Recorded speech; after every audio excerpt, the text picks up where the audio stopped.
আয়োজিত জাতীয় পর্যায়ে হজ ও উমরা ফেয়ার 2026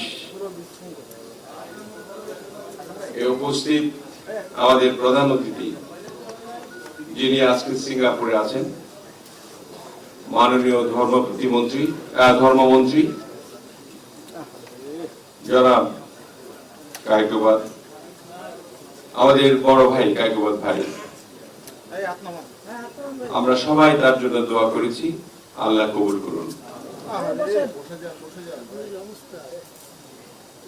আমাদের এখানে উপস্থিত রয়েছেন ধর্ম সচিব মুন্সি আলাউদ্দিন আল আজাদ এনডিসি। তিনি অত্যন্ত সুন্দরভাবে বর্ণনা করলেন আপনাদের হজের যে অসুবিধাগুলি। আমি ধন্যবাদ জানাই তাকে বক্তব্য রাখার জন্য। উপস্থিত রয়েছেন আমাদের এখানে রাজকীয় সৌদি দূতাবাসের উপমিশন মিশন প্রধান খালিদ সাইদ আল হাদাল, হজ এজেন্সি অ্যাসোসিয়েশন অফ বাংলাদেশের সম্মানিত নেতৃবৃন্দ, উপস্থিত ধর্মপ্রাণ মুসলমান, মিডিয়ার সাংবাদিক ভাইরা এবং বিশেষ করে হাবের সভাপতি এবং সাধারণ সম্পাদক, অত্যন্ত পরিশ্রমী জনাব গোলাম হাফিজ এবং গোলাম সরোয়ার সভাপতি এবং জনাব ফরিদ আহমেদ মজুমদার সাধারণ সম্পাদক। আপনাদের এখানে উপস্থিত রয়েছেন আমাদের বিমানের ব্যবস্থাপনা পরিচালক, বিমানের আমি সামনে দেখতে পাচ্ছি ডাইরেক্টর মার্কেটিং এবং সেলস, ব্যাংকের সকল সিনিয়র নেতৃবৃন্দ, সৌদি আরবের কান্ট্রি ম্যানেজার এবং আমাদের সবাই সম্মানিত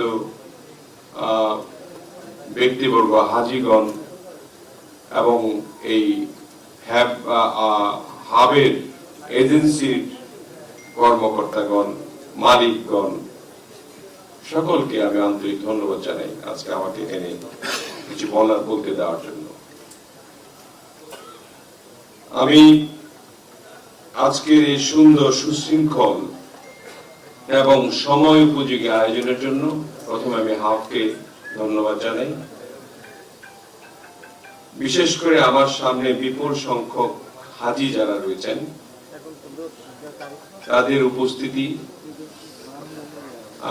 আমি অত্যন্ত আনন্দিত, অনুপ্রাণিত। আপনাদের এই উচ্ছ্বাসিত উপস্থিতি প্রমাণ করে যে আপনারা এই হজটাকে এই 26-এর হজের চেয়েও এই 27-এর হজটাকে ভালো করতে চান। আমি দেখেন, আমি হজ করেছি 2011-তে আমার পরিবারকে সাথে নিয়ে, আমার মাকে সাথে নিয়ে। আমার মা ইন্তেকাল করেছেন। ওই সময় আমার পরিবার সহ আমার মাকে হজ করাতে হয়েছে আপনার হুইল চেয়ারে। আমার সৌভাগ্য হয়েছিল যে হুইল চেয়ারটা আমি নিজে ঠেলে ঠেলে তাকে দোয়া করিয়েছি। হজ এটা আমাদের জন্য ফরজ। আমরা ফরজ জিনিসটাকে, এটার ছোটখাটো ত্রুটি বিচ্যুতি থাকতে পারে, সেগুলিকে নিয়ে কিন্তু আমাদের এতটা সিরিয়াস হওয়ার প্রয়োজন নাই। কারণ হজ আল্লাহর রাস্তায় আমরা হজ করতে যাব, ফরজ হজ, যাকাত, আমাদের এগুলি তো ফরজ কাজ এবং এটা আমায় করতেই হবে। সেটাকে কিভাবে দুর্নীতি মুক্ত করা যায়, অনিয়মের বাইরে রাখা যায় এবং সরকার থেকে কি কি সহযোগিতা দেওয়া যায়, সেগুলি নিয়ে আমাদের চিন্তা করা দরকার। আমাদের সচিব সাহেব ঠিকই বলেছেন আমি গতবারের হজের কথা একটু বলি, তারপরে শেষ করি। মানে এবারের কথা বলি। এই যে 26-এর হজটা হলো, এত সুন্দর হজ আমার মনে হয়, আমি তো 11তে হজ করেছি, তারপরে তো প্রতিনিয়ত দেখছিলাম হাজিদের অবস্থা। আমার মনে হয় না যে এই 26-এর মতো বাকি হজগুলো হয়েছে। 26-এর হজটি বিগত হজগুলিকে ডিঙিয়ে ভালো হজ হিসেবে এটাকে পরিগণিত হয়েছে, এবং এর জন্য হাত কর্মকর্তা যারা রয়েছে তাদেরকে আমি ধন্যবাদ জানাই। তাদের অক্লান্ত পরিশ্রম ছিল, এবং সেই সঙ্গে ধর্ম মন্ত্রণালয়কে আমি ধন্যবাদ জানাই।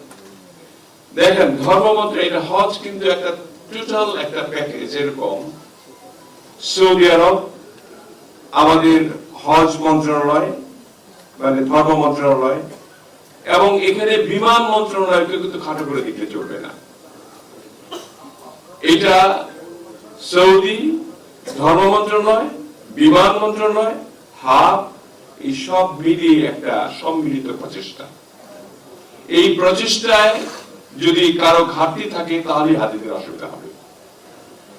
এটা সকলের একদম সমান একটা স্পৃহা থাকতে হবে যে আমরা সকলে মিলে এটা ভালো করতে চাই।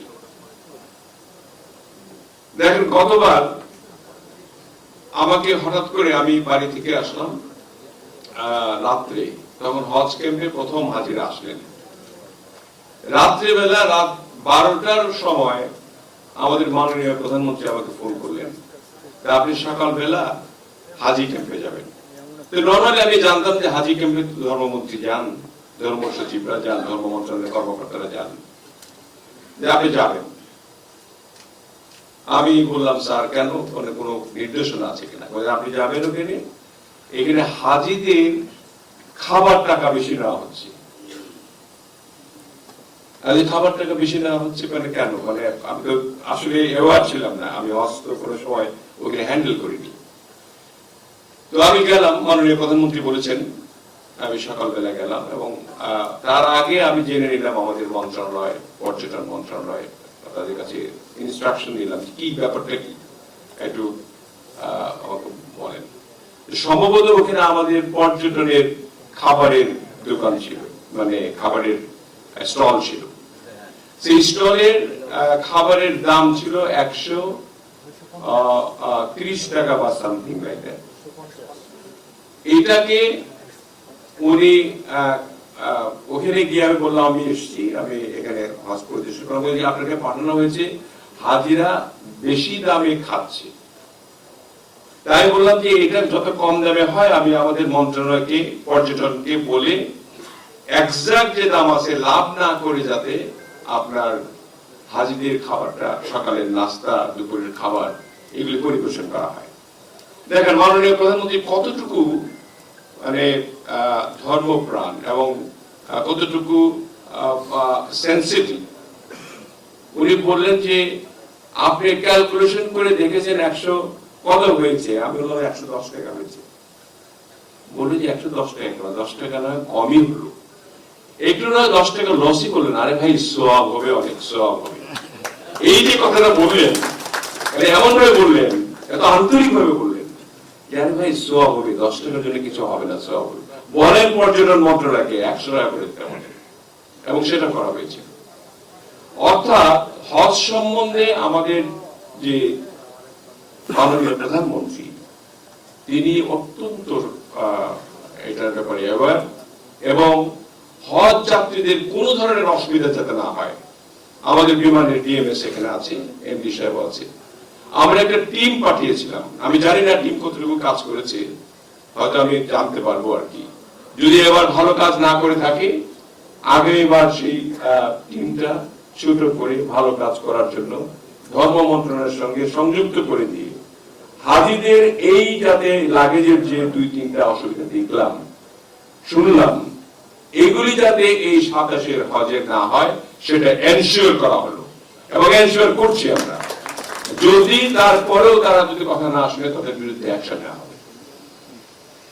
আমরা এই টিমটা পাঠাবো, আমরা হজ শেষ হওয়া পর্যন্ত। এগুলো ছিল একটা কাস্টমার সার্ভিস ছিল সেখানে, কিন্তু আমরা এবার চাই যে একদম হজে যে সমস্ত এবারও ছোটখাটো ত্রুটি ছিল সেগুলিও আমরা কমিয়ে আনবো।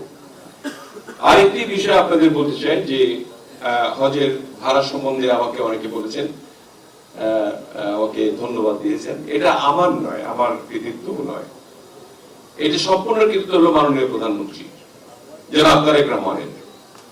তিনি বলেছেন হজ যাত্রীরা যাতে স্বল্প মূল্যে, প্যাকেজের দাম যাতে কম হয়, সেই কম মূল্যে তারা যাতে যান, এবং সেটা আপনাকে এনশিওর করতে হবে প্রয়োজনে বিমান লাভ করবে না, লস না করুক, লাভ করবে না এমন একটা প্রাইস ফিক্স করেন।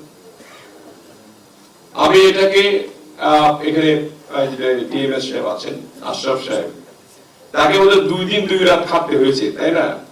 অনেকে ক্যালকুলেশন করে করে মানে তেলের দাম কত হবে, কি হবে না হবে সব করে উনি বললেন যে স্যার 1,35,000 নিচে দিলে পরে আমাদের লস হবে। আমাদের লস হবে না, আপনি আরো দেখেন আপনারা কি কি রাখছেন দেখেন, আপনি কমান অন্যান্য এয়ারলাইন্স কেমনে কমায়।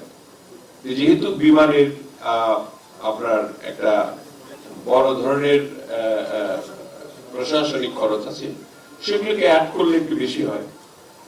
প্রশাসনিক খরচটাকে কিভাবে কমানো যায় সেটাও তাকে রাত্রিবেলা, ওদের বেশি রাতে 11টা থেকে বললাম যে আপনি আজকে রাতে কাজ করে আপনি কালকের মধ্যে এটাকে, আমাদের ক্যাবিনেট মিটিং আছে, সেই ক্যাবিনেট মিটিং এ আমাদেরকে তুলতে হবে।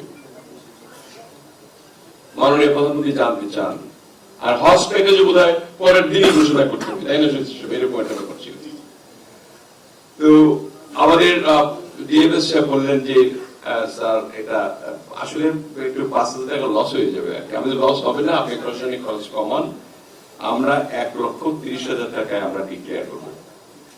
উনি বলেন স্যার করে দেন, আমরা অ্যাডজাস্ট করে ফেলবো। এই জন্য তাকেও ধন্যবাদ। তো আমরা যে কাজ করেছি, তো আমরা ক্যাবিনেট মিটিং এ গেলাম, এই গল্পটা করছি আপনাদের আর কি, মাননীয় প্রধানমন্ত্রীর যে উদ্যোগ এই জিনিসটা বোঝানোর জন্য। আপনার ওইখানে আমাদের ক্যাবিনেটে তো অনেকগুলি এজেন্ডা থাকে, সেই এজেন্ডাগুলি বাইরে বলা যায় না, এজেন্ডা ভিত্তিক কাজ শেষ হয়ে গেল, বিবিধ আলোচনা থাকে একটা। এই বিবিধ আলোচনার মধ্যে হঠাৎ করে মাননীয় মন্ত্রী মোবাজ্জল হোসেন কায়কোবাধ্যায় উনি বিবিধের সময় হঠাৎ করে মাইক অন করে বলছেন, মাননীয় প্রধানমন্ত্রী আমার কিন্তু একটা কথা, আমার হজ প্যাকেজ ঘোষণা করতে হবে, আমার বিমানের ভাড়া কমাতে হবে। তো উনি একটু হেসে দিচ্ছেন আর কি, সবাই মিলে হেসে দিচ্ছেন, ও ভাই এটা তো এজেন্ডার মধ্যে নাই, আপনার এখন এতগুলি কথার মধ্যে এটা কেন?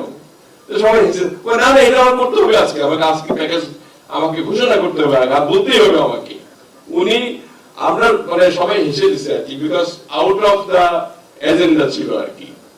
তো ওই বিবিধ আরেকটা এজেন্ডায় কথা চলতেছিল, ওর মধ্যে তিনি আমার কথা আছে অন করে কথা আরম্ভ করছেন।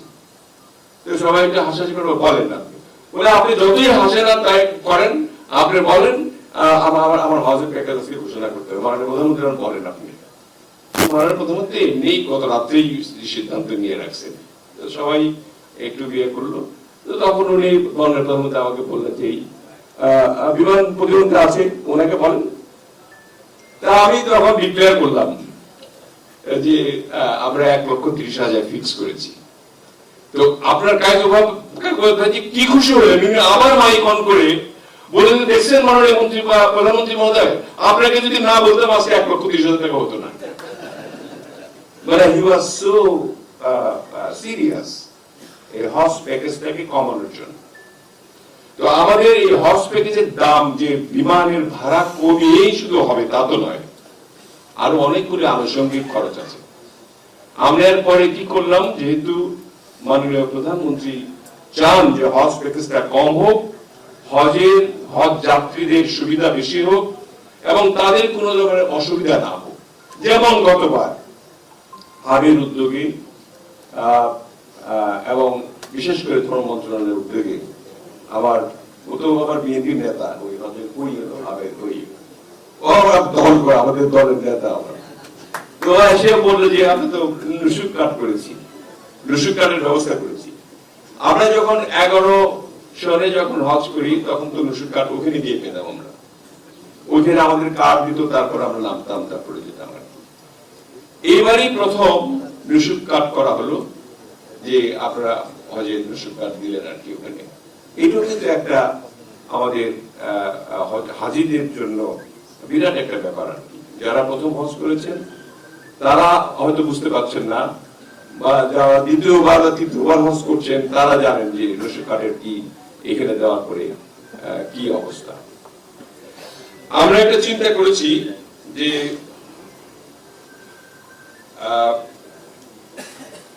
পর্যটন থেকে আগামীবারও আপনার হজের যে যাত্রীদের খাবার সেবার মান এটিকে বাড়িয়ে দেওয়া হবে, এবং দাম আপনার লাভ না করে যেভাবে মাননীয় প্রধানমন্ত্রী বলেছিলেন আমরা সেই দামটা ওইভাবেই রাখবো এবং খাবার মান উন্নত করার চেষ্টা করব, এইটুকু আমরা করছি। এবং ধর্ম মন্ত্রণালয়ের কাছেও একটা অনুরোধ থাকবে যে শুধু ক্রেডিটটা শুধু আপনারা নিয়েন না, আমাদের কিছু কিছু ক্রেডিট দিয়ে নেন, কারণ বিমানের অনেক কাজ ফাংশন থাকে। এই যে হাজি ক্যাম্প থেকে আপনার রোড টু মক্কা যেটা আমরা তৈরি করতে হয়, এটা সম্পূর্ণই আমাদের বিমান সিভিল এভিয়েশন কে কাজ করতে হয়। এরপরে আমরা মানে এই হজ নিয়ে, যেহেতু কাকুবত ভাই হজ নিয়ে সাংঘাতিক সিরিয়াস, এই ধর্ম মন্ত্রণালয় আপনারা লাকি যে এরকম একটা মন্ত্রী পেয়েছেন, মানে আল্লাহর প্রতি অগাধ যে এই আস্থা বিশ্বাস, একটা মানে নিবেদিত একটা মুসলিম ধর্ম মানুষ, মানে মুমিন মানুষ আমি বলবো, যে তার একটা ইচ্ছাই হলো কিভাবে পারলে পরে যদি টাকা থাকতো, আমার মনে হয় হাজিদের কাছে কোনো টাকা দিত না। এরকম মানে মাঝে মাঝে আমার সঙ্গে কথা হয়তো যে পরে হজ যদি এমনি করতে পারতো আরো ভালো হতো, এবং এটা প্রধানমন্ত্রীর মধ্যেও আছে, এটা সম্ভব না। অনেক আমরা চেষ্টা করব আস্তে আস্তে কমিয়ে আনার জন্য, একটা হাজিদের একটা স্বস্তি দেওয়ার জন্য। আগে তো হজ করতে গিয়ে মানুষ আপনারা জানেন এটা যে মানে আমার নানা যখন হজ করেছে শুনেছি আমি 6 মাস পরে তিনি ব্যাক করেছেন, মানে হজ করতে গেলে 6 বছর চলে গেছেন, তারপরে বিদায় যেতে নিয়ে যেতেন আর কি, যে আমি এসে বাঁচবো না মরবো, আমি ফিরতে পারবো কিনা। যাই হোক, আল্লাহ তাআলার অশেষ রহমতে আমাদের তো এখন অনেক ফ্যাসিলিটি বেড়ে গেছে।